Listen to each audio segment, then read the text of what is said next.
So sabi ni Renzo dito is mag-suggest daw ako ng magandang apps for trading, or siguro tinutukoy ito is trading bot, no? So meron akong bagong tinatry na trading bot ngayon. Itong trading bot to, matagal-tagal na rin to and proven na to, no?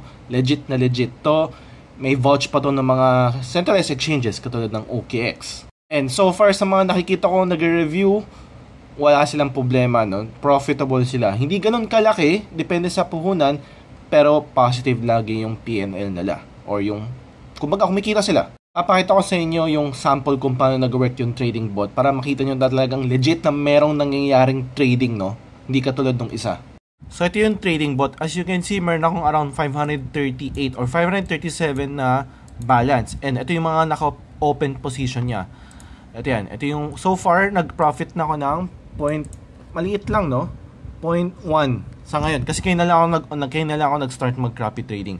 Paano ko masabing legit na nagka-trade to?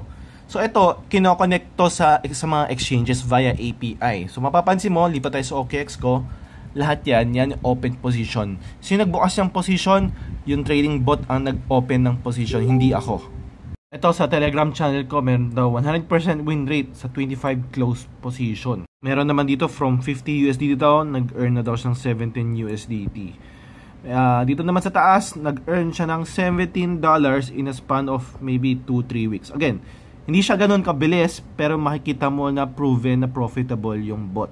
Sa mga interested, link ay nasa bio and make sure meron kayong OKX na account kasi yun yung i-connect mo dun sa trading bot. Gagawa ko ng tutorial video to kasi medyo mahaba-haba yung step-by-step process. Hindi siya very beginner-friendly kasi kailangan mo ngang busisiin may API na kailangan mo i-connect yung trading bot sa yung exchange So gagawa ko siya ng video, upload ko siya sa YouTube. So make sure na follow na rin kayo sa YouTube ko.